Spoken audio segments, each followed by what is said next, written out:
Hey guys, what's up? Welcome back to my channel. I have a new camera. I don't know if you guys can tell, but Sam's lending me one of her cameras. My best friend, Sam. I said I was gonna stop saying that because everybody knows that I have a best friend and her name is Samantha. Anyway, this is my new camera. Let me know if you noticed. It's not mine, but I'm borrowing it. In today's video, I wanted to talk about something that is also huge in my life, much like my journey with sobriety, and that's my journey with anxiety. So I have suffered from anxiety for about 8 years now. I developed it when I was about 19.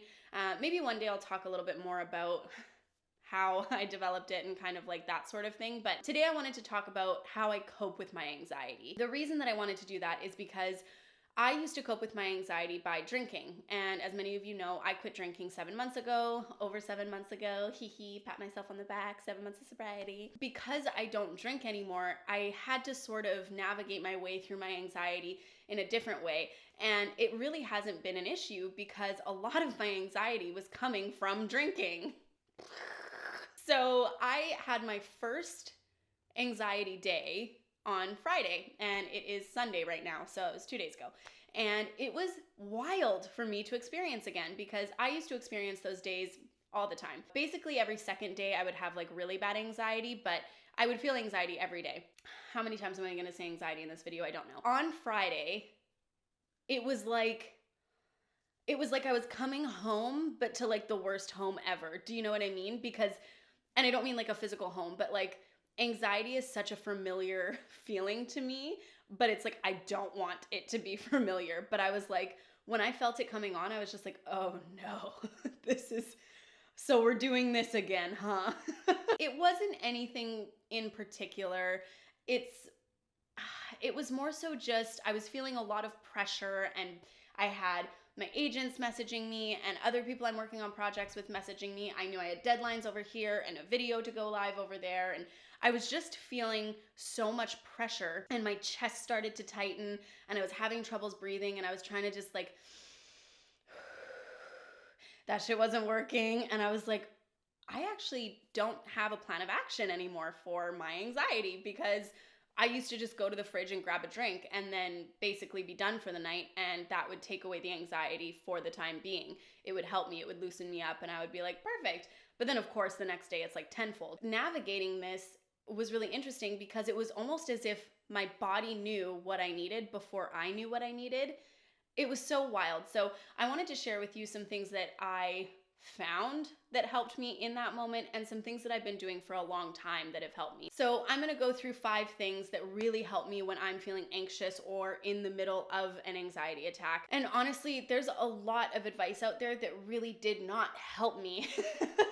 And there's a lot of advice that I thought wasn't going to help me and did help me. So everybody's anxiety looks different and everybody's mental health looks different. So let's get started. So the first thing that helps me when I'm on the verge of having like a full-blown anxiety attack is the 5-4-3-2-1 coping technique. And what that is you try to use your senses to take your mind off of the feeling that you're having of the anxiety. So the 5-4-3-2-1 technique is to acknowledge 5 things that you can see. So no matter where I am, this happens to me often in my therapist office for some reason. It's not that I don't feel safe there, it's just, it does give me anxiety because I know that I'm going to be extremely vulnerable in that room.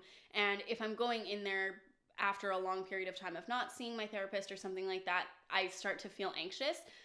And so I'll just look around, I'll be like, okay, so I can see the leaves on that plant, I can see the Psychology Today magazine, I can see the silver on those cupboards, and I try to be specific so that it takes me longer to get through each of the senses. So I start by the 5 is 5 things that you can see. The next is 4 things you can touch. So I will say, okay, I can touch my hair, I can feel the ground beneath my feet, I feel the fabric of my jeans, just 4 things that I can physically touch in that moment. Then 3 things I can hear. So that can be the air conditioning unit above me, maybe there's music playing. If you're outside, maybe you can hear crickets, or what are those things that when it's really hot and you can hear like zzz, anything that you can hear, just 3 things.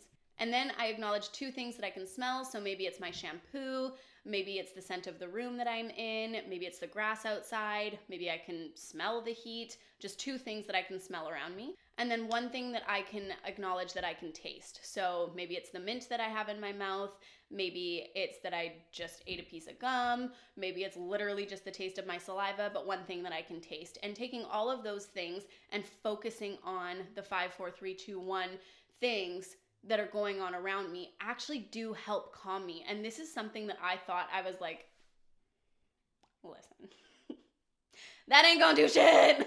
I was like, I don't believe in this at all. But it came at a point when I was so desperate. I was like, all right, I'll just try this shit that I read on the internet.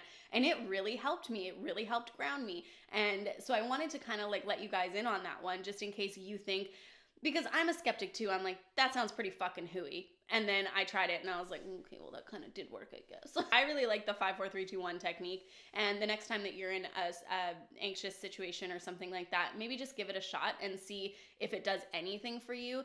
And my feeling is, okay, it might not take away that feeling completely, but even if it takes it away for the time that I'm doing it, I can continue doing it and I can do it as many times as I want. I can go back to the same shit that I already saw. But even if it helps a little bit, that's a better situation than I was in before I was doing it. Second thing that I do for my anxiety, and this is sort of like like a preemptive plan in order to not cause myself anxiety, is I use a day planner. My girlfriend Sam has talked about this for depression as well, but this actually helps me for anxiety too.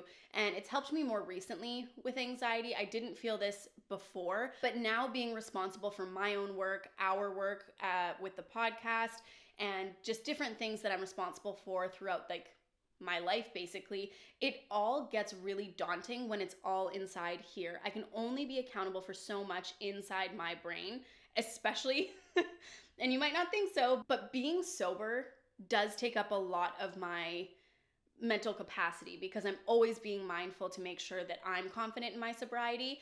And that's hard for me to say because it's like, I wish I could say it's just easy breezy lemon squeezy, but I practice a lot of things in the day to make sure that I stay sober. So I can't really be taking on a whole lot more in there, you know? I look to something else to help take on the brunt of that, and that is my day planner. And what I like about it as well is I get to check tasks off. And something that I preached a lot about in my tips for staying sober for the holidays is to really praise yourself. And I feel like when I don't take the time to praise myself for things that I've done, I feel really anxious because I'm like, I haven't gotten enough done today. I'm lazy. I'm not using my time wisely. All of these sort of like negative thoughts and this narrative that's not necessarily true is going through my brain because I can't see it. I could think back and be like, okay, well, I did this today, but I can't physically see it on a piece of paper. And so if I write down at the beginning of the week or maybe the beginning of the day, things that I want to get done, and I check it off and I start feeling like I didn't do enough, I can refer back to that day planner and say, hey, I got most of these things done, or hey, I did all of this today and that's all I wanted to do this morning and I did it. Okay, so relax then. You got it done. And if not, I can say I would probably feel better if I got this done. So I'm just going to get it done so that I can check it off and now I can feel calm again. So using a day planner is really important for me these days. If you don't like the thought of a day planner, even just a to-do list or a notepad for things that you need so you're not holding all of this information in your head. Because if you don't need to be holding on to all of this information that's circling around in your brain, giving you anxiety, then why should you? I don't know. Give yourself a break. Write it down. I do believe in using your brain for memory because I do believe that if you don't use it, you lose it. But I mean, time and a place, man. It's not worth the anxiety. I'll tell you that much. Not for me anyway. The third thing that I do for my anxiety is I eat well. And that probably sounds some type of way to people because I know that, at least for me, people are like, just drink water and exercise and be healthy and then you'll feel great. And that's not always the case, truly. Sometimes you do need medication or sometimes you need something else or this or that. But for me, eating healthy actually does help my anxiety. If I wake up and I start my day with a breakfast that's heavy in fat or heavy in carbs, I will feel more anxious throughout the day. I don't know what it is. I don't know if it's I feel more sluggish, so then I feel anxious and I'm not going to get enough done, etc., etc. I have no idea. I don't even understand it. But I do know that if I start my day with the breakfast that makes me feel good, which is still rice cakes with almond butter and bananas. And then I continue to have a healthy lunch and a healthy dinner. And I go to the gym, which I'll get to in a second. I'm way less likely to feel anxious than if I had basically ate junk food all day. I don't know. It's a thing. I don't understand it. I'm sure a nutritionist would. And that doesn't mean that I don't allow myself to have cookies and popcorn and chips and stuff like that. But my big meals, I try to make sure are healthy for my body. And it seems to help.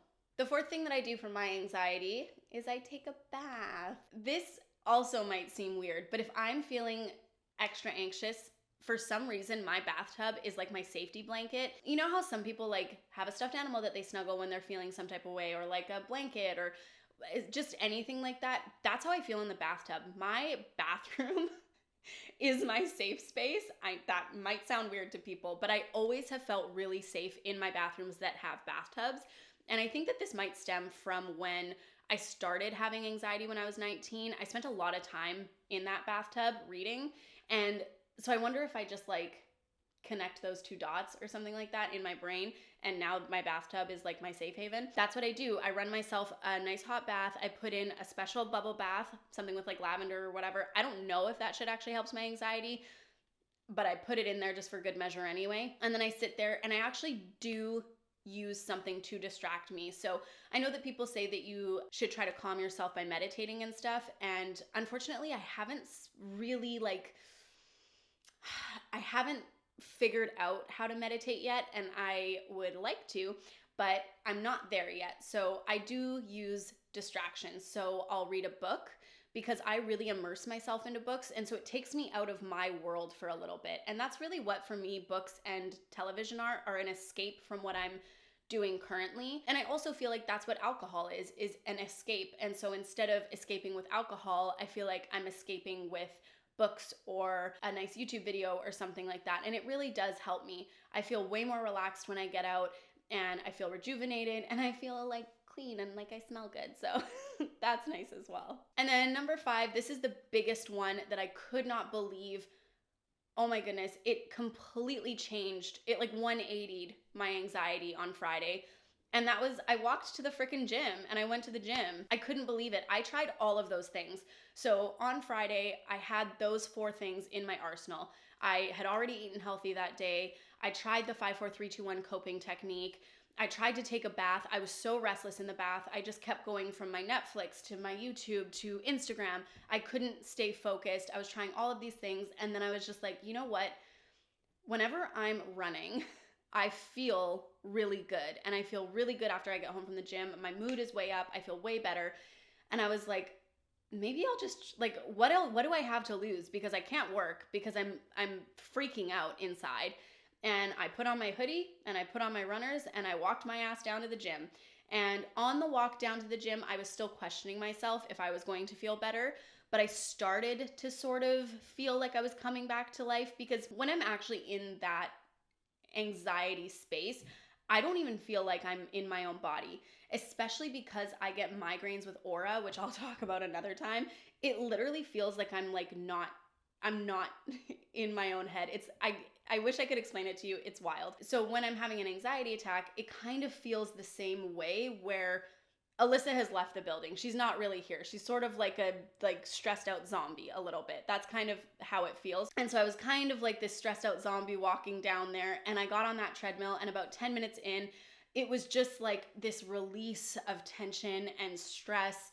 And after the gym, I was like, I cannot believe what a 180 my day just took. And I was so thankful. And when I used to read about like, if you work out, it'll help your anxiety and stuff like that, I was like, but it doesn't help me.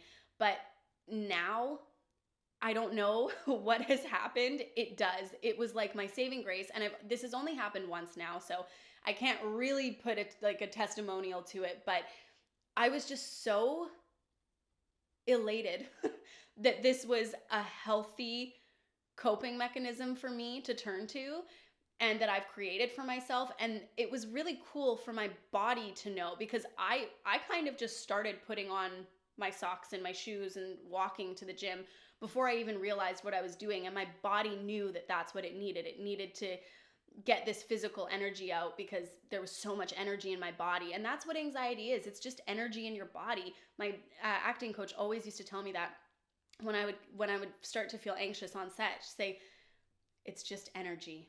And how you use the energy is up to you. And that's what I did. I used my energy and I went for that run and I ran a 10-minute mile for the first time. So anyway, you guys, those are my 5 tips for coping with my anxiety, and I hope that they help you cope with your anxiety. Or if you don't have anxiety, I hope that this video maybe showed you a little bit more or something different that a person with anxiety goes through. And other than that, I will see you guys next time. Bye.